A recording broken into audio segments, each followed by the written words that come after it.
Welcome to सत्व education. तो आज यहाँ पे हम स्टार्ट करने वाले हैं क्लास 10 के लिए चैप्टर नंबर 2 जो कि है पोलिनोमियल्स।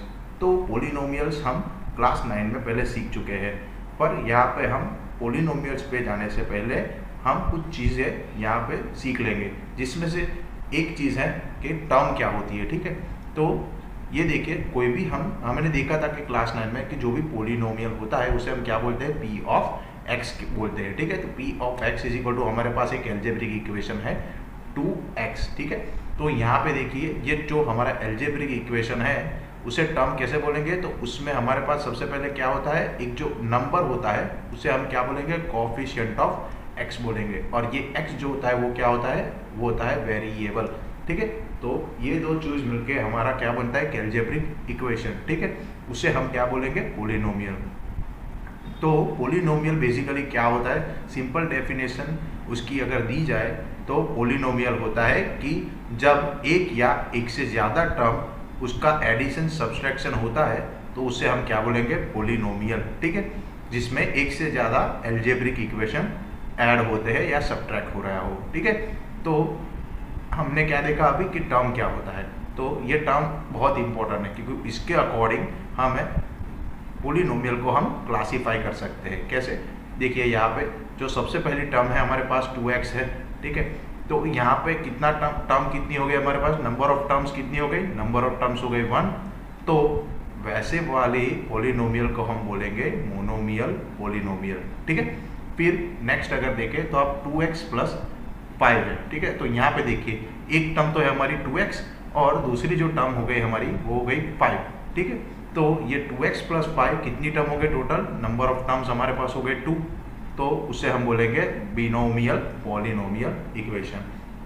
ठीक है, तो अगर आपके मन में एक कंफ्यूजन होगा यहाँ पे कि जो 2x प्लस 5 है, इसमें x जो 5 है उसके साथ तो कोई भी वेरिएबल नहीं है, तो उसे हम टर्म कैसे बोलेंगे। तो देखिए यहाँ पे 2x प्लस 5 को अगर मैं ऐसे लिखूँ, 2x plus 5 into x raise to 0, तो हम सबको पता है कि कोई भी वेरिएबल हो तो उसकी अगर हम 0 पावर लेंगे तो उसे क्या होता है, इसकी वैल्यू वो होती है 1। तो मैं 2x plus 5 x raise to 0 को 2x प्लस 5 भी ले सकता हूँ। तो ये हमारी हो गई, कितनी टर्म हो गई इक्वेशन में, टोटल 2 टर्म हो गई। तो ऐसे इक्वेशन को हम बिनोमियल इक्वेशन पोलिनोमियल इक्वेशन बोलेंगे। ठीक है, क्योंकि इसमें नंबर ऑफ टर्म्स कितनी हो गई हमारी, 2 हो गई। ठीक है, वैसे ही अगर नंबर ऑफ टर्म्स देखिए यहाँ पे थर्ड वाले में कि 2x 3y एंड z, यहाँ पे हमारे पास टोटल 3 टर्म मिल रही है। एक टर्म हो गई हमारी 2x, दूसरी हो गई हमारी 3y और तीसरी टर्म हो गई z। तो ये तीनों टर्म मिलके जब ऐड होती है तो हमारा जो इक्वेशन मिलता है वो उसे हमें ट्राइनोमियल पोलिनोमियल इक्वेशन बोलेंगे।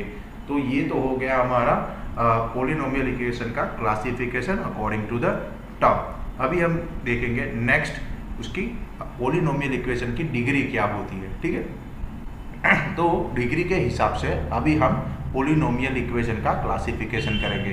तो डिग्री किसे बोल देंगे, तो जब भी कोई maximum power of variable in the polynomial is called the degree of the polynomial. तो डिग्री किसको बोलते हैं कि जो भी हमारा एक टर्म होता है, ठीक है, जो पोलिनोमियल है, हम सपोज कि कोई एक पोलिनोमियल है p x is equal to 2x² plus x. ठीक है, तो ये वाला जो पोलिनोमियल है, तो डेफिनेशन में हमें क्या बोला गया है कि maximum power of the variable in the polynomial. तो हमारा ये जो पोलिनोमियल है उसमें वेरिएबल क्या है हमारा, x² और x है। ठीक है, तो ये दोनों हमारे वेरिएबल्स में से जो भी वेरिएबल की डिग्री ज़्यादा होगी, यानी कि पावर ज़्यादा होगा, तो देखिए यहाँ पे x की पावर कितनी है, 2 है। तो ये जो पोलिनोमियल है उसकी डिग्री हमारी क्या हो जाएगी, पोलिनोमियल की डिग्री हो जाएगी 2। तो डिग्री ऑफ पोलिनोमियल हो गई 2। ठीक है, वैसे ही अगर मैं दूसरा एक एग्जांपल लूँ जिसमें polynomial p of x is equal to x³ plus 2x² plus x, ये वाला हमारा एक पोलिनोमियल है। तो यहाँ पे मुझे पूछे कि डिग्री ऑफ पोलिनोमियल क्या होगा, तो मैंने अभी बोला कि जिस भी हमारे वेरिएबल में वेरिएबल की मैक्सिमम पावर जो होगी वो हमारी क्या हो जाएगी, डिग्री ऑफ दैट पोलिनोमियल। तो यहाँ पे देखिए कि हमारा वेरिएबल जो x है तीनों में, उसमें मैक्सिमम पावर क्या है, ये है 3। तो जो हमारी डिग्री हो जाएगी, तो डिग्री ऑफ पोलिनोमियल हो जाएगी 3। ठीक है, तो कोई भी अगर पोलिनोमियल आपको दिया जाए तो उसकी डिग्री कैसे निकालने हैं वो आप यहाँ से देख सकते हैं। तो चलिए देखते हैं उसका क्लासिफिकेशन अकॉर्डिंग टू डिग्री कैसे होता है। तो देखिए सबसे पहले यहाँ पे लीनियर पोलिनोमियल। तो देखिए जब भी कोई भी पोलिनोमियल होता है, सपोज कि हमने जो एग्जांपल लिया था 2x, तो यहाँ पे देखिए कि 2x जो होता है उसको मैं क्या लिख सकता हूँ, 2x⁻1। ठीक है, तो यहाँ पे x का मैक्सिमम पावर क्या आ गया, देखो यहाँ पे x का पावर क्या है, मेरे पास 1 है। तो अगर हमारे पास कोई भी ऐसा पोलिनोमियल है जिसकी हमें क्या मिल रहा है, मैक्सिमम पावर 1 मिल रहा है, तो ऐसे इक्वेशन को हम लीनियर पोलिनोमियल इक्वेशन बोलेंगे। ठीक है, तो ये हो जाएगा 2x, हम कोई भी ले सकते हैं, x ले सकते हैं, 5x। ठीक है, इन सब में क्या हो रहा है कि x का जो मैक्सिमम पावर है वो कितना है, 1 है। तो जहाँ तो उसकी क्या हो गई, डिग्री हो गई उसकी 1। ठीक है, तो ऐसे इक्वेशन में जिसकी डिग्री होगी 1, उससे हम बोलेंगे लीनियर पोलिनोमियल इक्वेशन। ठीक है, वैसे ही क्वाड्रेटिक इक्वेशन पोलिनोमियल किसे बोलेंगे, जहाँ पे हमारा पोलिनोमियल की हमें डिग्री मिलेगी 2। जैसे कि कोई एक एग्जांपल ले रहा हूँ मैं, कि एग्जांपल है जैसे कि 2x² + 2। ठीक है, तो यहाँ पे देखिए x जो है हमारा वेरिएबल, उसकी मैक्सिमम पावर क्या होगी, 2। ठीक है, तो वैसे इक्वेशन को जिसकी वेरिएबल की मैक्सिमम पावर 2 होगी, वैसे इक्वेशन को हम क्या बोलेंगे, क्वाड्रेटिक पोलिनोमियल बोलेंगे। उसका एग्जांपल मैं अगर आपको बोलूँ तो एक तो ये हो गया कि 2x² + 2, फिर हो जाएगा 3x² + 5x + 2 भी बोल सकते हैं। तो ये सब क्या हो गए, और बोल सकते हैं 5x²। तो ये सब जो हो गए, इसमें देखिए कि मैक्सिमम पावर जो हमारे वेरिएबल का है वो क्या है, 2 है। तो ऐसे वाले इक्वेशन को हम बोलेंगे क्वाड्रेटिक पोलिनोमियल इक्वेशन। ठीक है, तो अभी तो थर्ड जो है क्यूबिक पोलिनोमियल, तो आप समझ ही गए होंगे कि जब भी हमें हमारे पोलिनोमियल की मैक्सिमम पावर क्या मिलेगी, 3 मिलेगी, तो वो हमारे पोलिनोमियल की डिग्री क्या हो जाएगी, 3। तो जब भी हमारे पोलिनोमियल इक्वेशन की डिग्री होगी 3, तो वैसे इक्वेशन को हम क्या बोलेंगे, क्यूबिक पोलिनोमियल इक्वेशन। तो उसके एग्जाम्पल में क्या आ जाएगा, तो उसके एग्जाम्पल में हमें आ जाएगा, देखिए कि x³ + 2x²। तो यहाँ पे देखिए कि जो हमारा वेरिएबल है x, उसकी मैक्सिमम पावर यहाँ पे है 3। ठीक है, तो ऐसे इक्वेशन को हम बोलेंगे क्यूबिक पोलिनोमियल इक्वेशन। तो ये हो गया आपका classification of polynomial according to that degree. तो ये दो चीज़ें थी, एक थी टर्म और एक देखी हमने डिग्री। तो ये दो चीज़ हमारे पोलिनोमियल वो इम्पोर्टेंट चीज़ है। ठीक है, अभी हम देखेंगे कि जीरोस ऑफ पोलिनोमियल्स क्या होता है। ठीक है, तो अभी हमने डिग्री और टर्म्स के बारे में बात की। अभी हम देखेंगे कि कोई भी पोलिनोमियल हमारे पास होता है, सपोज कि एक हम पोलिनोमियल ले लेते हैं p(x). सबसे पहले हम उसे एग्जांपल्स के पॉइंट ऑफ व्यू से समझेंगे, उसके बाद मैं आपको डेफिनेशन समझाऊंगा। तो सबसे पहले एक जो पोलिनोमियल मैं लूँगा वो लूँगा x² + x। तो ये क्या है, p(x) = x² + x। ये एक मेरे पास है पोलिनोमियल है। ठीक है, अभी मुझे ये x² + x के लिए एक p(x) की ऐसी वैल्यू फाइंड करनी है जहाँ पे मैं x की ऐसी वैल्यू रखूँगा जिसके लिए मुझे मेरा p(x) से वो क्या मिल जाएगा, 0 मिल जाएगा। मतलब कि यहाँ पे देखिए एक इक्वेशन में ले रहा हूँ कि x = क्या मैं लूँगा, x की वैल्यू लेगा -1। तो मैं कोई x की ऐसी वैल्यू फाइंड करूँगा जिसको मैं जब x = -1, उसको मैं क्या करूँगा, ये मेरे पोलिनोमियल के इक्वेशन में अगर मैं रखूँगा तो वो पोलिनोमियल मेरा क्या हो जाएगा, 0 हो जाएगा। ठीक है, तो देखिए यहाँ पे x = -1 जब मैं ये वाले पोलिनोमियल में रखूँगा x² + x में, तो देखिए x की जगह मुझे क्या रखना है, -1। तो ये हो जाएगा -1² प्लस x की जगह हो जाएगा -1। तो जब मैं इसे सॉल्व करूँगा तो देखिए -1² क्या हो जाएगा, 1 और प्लस, और ये है हमारा -1, तो प्लस माइनस हो जाएगा -1। तो पी ऑफ एक्स की मुझे वैल्यू क्या मिल गई, ये मिल गई मुझे 0। तो ये जो मेरा x इज इक्वल टू -1 है उसे मैं क्या बोलूँगा, -1 is 0 of polynomial p of x। ठीक है, तो ये जो -1 है मेरा, वो मेरा क्या हो गया, 0 of polynomial given p of x। ठीक है, तो डेफिनेशन में भी यही बोला गया है कि for any polynomial p of x, कोई भी पोलिनोमियल आप p ऑफ x लेंगे, value of x for p of x is equal to 0, so that the value of x is called the zeros of the polynomial. ठीक है, तो अगर आप कोई भी पोलिनोमियल ले लो, ठीक है, तो उसके लिए x की आपको ऐसी वैल्यू फाइंड करनी है जिसके लिए आपका पोलिनोमियल p ऑफ x, पूरा जो इक्वेशन है आपका पोलिनोमियल का, वो क्या होगा, 0 होगा। तो उसे हम बोलेंगे जीरोस ऑफ द पोलिनोमियल। ठीक है, आई होप कि आपको ये सब समझ आ गया होगा। तो अभी हम चलेंगे नेक्स्ट पार्ट पे और देखेंगे कि नेक्स्ट। तो यहाँ पे हम देखेंगे कि geographic representation of zero of polynomials. तो लास्ट एग्जांपल में हमने देखा था कि कोई भी पोलिनोमियल के जीरोस हम किसे बोलेंगे। तो हमने देखा था कि कोई भी पोलिनोमियल p ऑफ x होता है, ठीक है, उसमें x की ऐसी वैल्यू होती है जिसके लिए हमें p ऑफ x की वैल्यू क्या मिलती है, p ऑफ x मिलता है इज इक्वल टू 0। तो x की वो वैल्यू को हम बोलेंगे जीरोस ऑफ पोलिनोमियल। ठीक है, तो यहाँ पे हमें उसका क्या करना है, ग्राफिकल रिप्रेजेंटेशन लेना है। तो मैंने क्या किया है, जो हमारा पोलिनोमियल p ऑफ x है उसे मैंने y दे दिया है। ठीक है, नेम दे दिया है। तो मैंने p of x is equal to, जो इक्वेशन है मेरा वो है क्या है, x प्लस 1। ठीक है, तो ये x प्लस 1, तो यहाँ पे देखिए x प्लस 1 को आप कौन सा पोलिनोमियल बोल सकते हैं। तो यहाँ पे देखिए जो x प्लस 1 है उसकी डिग्री क्या है, x वेरिएबल की x की डिग्री है 1। ठीक है, तो हमने हमारे क्लासिफिकेशन में देखा था डिग्री में कि जहाँ पे भी हमारे वेरिएबल का पावर 1 होता है तो उसे हम क्या बोलेंगे, लीनियर पोलिनोमियल इक्वेशन बोलेंगे। ठीक है, तो ये जो हमारा लीनियर पोलिनोमियल है p of x is equal to x plus 1, तो उसके लिए हमें ग्राफ दिखाना है कार्टेशियन फॉर्म में कि उसका ग्राफ हमें कैसा मिल रहा है। तो देखिए, सबसे पहले मैंने यहाँ से x की ऐसी वैल्यू ली है -4 से लेके x इज इक्वल टू 4 तक की सारी वैल्यू के लिए मेरा y की वैल्यू फाइंड कर ली है मैंने, और उसको मैंने यहाँ पे कार्टेशियन फॉर्म में x और y में आपको दिखाया है, जो कि आप ग्राफ में देख सकते हैं। तो यहाँ पर देखिए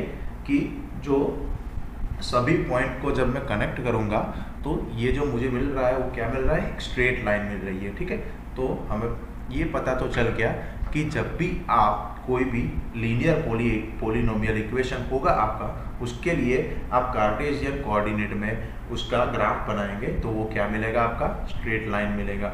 ठीक है, तो देखिए सबसे पहले कि ये -4 है, तो x इज इक्वल टू मैंने वैल्यू क्या ली है, -4, तो उसके लिए मुझे y की वैल्यू क्या मिल गई, -3। तो उसके लिए कार्टेशियन उसके कोऑर्डिनेट क्या हो गए, -4 -3। ठीक है, वैसे ही 3 के लिए, -2 के लिए, सभी के लिए मैंने कार्टेशियन कोऑर्डिनेट बना लिए है कोऑर्डिनेट्स। ठीक है, तो उसको जब मैंने यहाँ ग्राफ में रखा तो मुझे एक स्ट्रेट लाइन मिल गया। अभी मुझे क्या देखना था कि x की ऐसी कौन सी वैल्यू है जिसके लिए मुझे मेरा p ऑफ x यानी कि y की वैल्यू जो मिल रही है मुझे वो 0 मिल रही है। तो मैंने यहाँ पे एक रेड कलर का बॉक्स बना के रखा है जिसमें आप देख सकते हैं कि जब भी मैंने x की वैल्यू -1 ली तभी मुझे y की वैल्यू क्या मिल गई, 0 मिल गई। ठीक है, तो यहाँ पे मेरे कोऑर्डिनेट क्या हो गए, x का कोऑर्डिनेट हो गया -1 और y का हो गया 0। ठीक है, तो यहाँ पे देखिए मैंने ब्लैक करके रखा है कि x की -1 की वैल्यू के लिए मुझे y की वैल्यू क्या मिली, 0।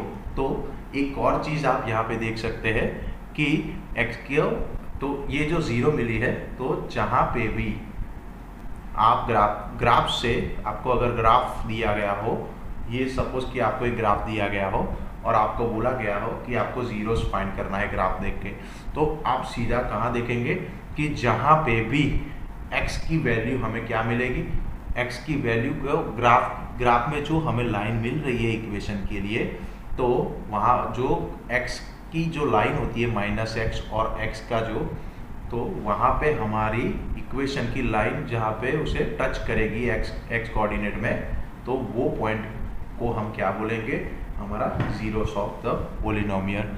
और उसके हिसाब से हम पता भी लगा सकते हैं कि उसकी डिग्री कौन सी है। अगर सपोज कि देखिए यहाँ पे हमारा x कोऑर्डिनेट में एक ही पॉइंट टच कर रहा है, ठीक है, हमारी इक्वेशन की लाइन का, तो हमारा डिग्री ऑफ पोलिनोमियल क्या हो जाएगा, डिग्री हो जाएगी हमारी 1 हो जाएगी, ठीक है। और उससे हम बोल सकते हैं कि हमारा जो पोलिनोमियल है वो कौन सा होगा, लीनियर पोलिनोमियल होगा। तो ये जो चीज़ है वो आप उसको दिखा सकते हो, ठीक है। तो अभी हम देखेंगे नेक्स्ट, जो कि हम ग्राफिकल रिप्रेजेंटेशन किसके लिए दिखाएंगे, हमारे क्वाड्रेटिक पोलिनोमियल के लिए, ठीक है। तो यहाँ पे एक और मैंने मेरा पोलिनोमियल इक्वेशन ले लिया है, p of x is equal to x square plus x. तो उसके लिए मैंने क्या किया है, मुझे क्या करना है, y की वैल्यू फाइंड करनी है, और मैंने xy कोऑर्डिनेट में उसके लिए -3 से लेके +3 रख के वैल्यू मैंने फाइंड कर ली है, ठीक है। तो सबसे पहले आप ये जो हमारा पोलिनोमियल p ऑफ x है, एक्स स्क्वायर प्लस एक्स, ठीक है, वो देख के आप बता सकते हैं कि ये हमारा कौन सा पोलिनोमियल होगा। तो ये देखिए यहाँ पे x जो है वेरिएबल हमारा, उसकी हमारी पावर क्या है, मैक्सिमम पावर 2 है। तो जो भी इक्वेशन की डिग्री 2 होगी उसे हम कौन सा इक्वेशन बोलेंगे, क्वाड्रेटिक पोलिनोमियल इक्वेशन और क्वाड्रेटिक पोलिनोमियल बोलेंगे, ठीक है। तो एक चीज़ तो आपको क्लियर हो गई, ठीक है। तो यहाँ पे देखिए मैंने -3, -2, -1, 0, 1, 2, 3 के लिए मैंने यहाँ पे y की वैल्यू यानी कि मेरा p ऑफ x फाइंड करके रखा है, ठीक है। तो उसके लिए मेरे कोऑर्डिनेट के अकॉर्डिंग मैंने यहाँ पे एक ग्राफ मुझे मिल गया है, जो कि मेरी जो ये वैल्यू है x और y की, मैंने x -3 और y ये जो कोऑर्डिनेट लेके बनाया है। तो यहाँ पे एक और चीज़ आप देख सकते हैं कि जो हमारा क्वाड्रेटिक पोलिनोमियल होगा उसमें क्या होगा कि जो हमने देखा था कि हमारा जो y की वैल्यू है वो कितने पॉइंट के लिए, देखिए यहाँ पे एक है -1 और 0, ठीक है, वो दोनों के लिए हमारा जो y होता है वो हमारा होगा 0 होगा। तो ये जो -1 एंड 0 हो गए वो हमारे क्या हो गए, zeros of polynomial px, okay. तो ये क्या हो गए, जीरोस ऑफ -1 एंड 0। ये तो हमने इक्वेशन से पता लगा लिया, पर अगर ग्राफ से हमें पता लगाना हो कि जीरोस क्या हो गए ये पोलिनोमियल इक्वेशन के, अगर आपको ये सिर्फ ग्राफ दिया गया हो और उसके ऊपर से आपको बताना हो, तो आपको क्या देखना होगा, ये देखिए यहाँ पे ये हमारी हो गई x एक्सिस, ये हमारी हो गई -x, वैसे यहाँ पे हो गई ये हो गई y एक्सिस, और ये हो गई -y। तो कोई भी अगर आपको ग्राफ बोला गया हो और आपको पूछा गया हो कि इसके जीरोस कितने मिलेंगे, how many zeros will you get from this graph, ठीक है, तो आपको क्या देखना है कि आपका जो x वाली कोऑर्डिनेट है, जो आपका लाइन ऑफ इक्वेशन की जो लाइन मिली है, आपका ये जो ग्राफ मिला है वो x एक्सिस पे कितनी बार क्रॉस टच कर रहा है, ठीक है। तो देखिए 1 एंड 2, यहाँ पे जो हमारा इक्वेशन ग्राफ जो है हमारा x कोऑर्डिनेट पे और x एक्सिस पे यहाँ पे 2 बार टच हो रहा है, ठीक है। तो ये जो इक्वेशन हो गई उसकी डिग्री क्या हो, इसका नंबर ऑफ जीरोस कितने मिलेंगे, उसके नंबर ऑफ जीरोस मिलेंगे उसके 2, ठीक है, नंबर ऑफ जीरोस मिलेंगे 2। और जब नंबर ऑफ जीरोस हमारे 2 मिलेंगे तो वैसे इक्वेशन को हम क्या बोल देंगे, क्वाड्रेटिक पोलिनोमियल इक्वेशन, ठीक है। तो ऐसे आप अकॉर्डिंग ग्राफ से ग्राफिकल रिप्रेजेंटेशन आपको दिया गया हो तो उसके लिए नंबर ऑफ जीरो और टाइप ऑफ पोलिनोमियल आप उसको निकाल सकते हो, ठीक है। तो यहाँ पे हम एग्जाम्पल देखेंगे जिसमें हमें क्या दिया गया है कि 2 ग्राफ दिए गए हैं, तो उसमें से हमें फंक्शन दिया गया है y is equal to p of x. तो वही p ऑफ x के लिए हमें जो पोलिनोमियल दिया गया है उसके लिए हमें क्या करना है, ग्राफ के को देख के हमें उसका नंबर ऑफ जीरोस फाइंड करने हैं। किसके? हमारे पॉलिनोमियल जो p ऑफ x है उसके लिए हमें नंबर ऑफ जीरो फाइंड करना है। तो हमने अभी आगे ही देखा था कि अगर आपको कोई ग्राफ दिया गया हो और उसके ऊपर से आपको नंबर ऑफ जीरोस फाइंड करने हैं तो आपको क्या देखना होगा? तो आपको ये देखना होगा कि आपका जो ग्राफ की जो लाइन है वो जो x एक्सिस है वहाँ पे कितने पॉइंट पे टच कर रही है। ठीक है, तो देखिए ये आपका हो गया x एक्सिस हो गया, ठीक है, और ये हो गया माइनस x एक्सिस, ये हो गया y एक्सिस और ये हो गया माइनस y एक्सिस। तो यहाँ पे देखिए जो हमारा ग्राफ जो है वो x एक्सिस पे देखिए ये हो गया 1, ये हो गया 2 और ये हो गया 3। तीन जगह पे हमारा जो ग्राफ है वो x एक्सिस पे इंटरसेक्ट हो रहा है। ठीक है, तो ये तीन जगह पे हमारा क्या होगा? y क्या होगा? 0 होगा। ठीक है, तो हमारा जो p ऑफ x हमें मिलेगा वो हमें 0 मिलेगा। तो जब भी हमने देखा था कि हमारा पोलिनोमियल x की जो भी वैल्यू के लिए हमें p ऑफ x 0 मिलता है वो होता है हमारे जीरोस हो गए। तो यहाँ पे हमारे नंबर ऑफ जीरो कितने हो जाएंगे? 1, 2 एंड 3 हो जाएंगे। ठीक है, तो ये हो गया ग्राफ फिगर नंबर 1 के लिए। ठीक है, और दूसरा देखिए कि यहाँ पे फिगर नंबर 2 दिया गया है, इसमें भी देखिए हमें एक ग्राफ ड्रॉ करके दिया है function p of x, polynomial p of x के लिए। ठीक है, तो यहाँ पे देखिए कि जो हमारा देखिए इसे हम लेंगे x एक्सिस, ये हो गया हमारा माइनस x, वैसे ही हो गया y और ये हो जाएगा माइनस y एक्सिस। ठीक है, तो फिर से हम क्या करेंगे कि ग्राफ जो होगा वो देखेंगे ग्राफ की जो लाइन है वो x एक्सिस पे हमें कहाँ पे इंटरसेक्ट कर रही है। तो देखिए यहाँ पे 2 पॉइंट ऐसे, एक पॉइंट हो गया ये मैंने यहाँ पे राउंड किया है और दूसरा ये हो गया। तो हमारी जो ग्राफ है वो हमारा क्या कर रहा है? x एक्सिस पे 2 जगह पे इंटरसेक्ट कर रहा है, तो उसके लिए हमारे नंबर ऑफ जीरोस कितने हो जाएंगे? 2 हो जाएंगे। ठीक है, तो इस तरह ये आपको कभी भी कोई भी फंक्शन p ऑफ x का आपको ग्राफ दिया गया हो तो उसके ऊपर से आप उसके नंबर ऑफ जीरो निकाल सकते हो।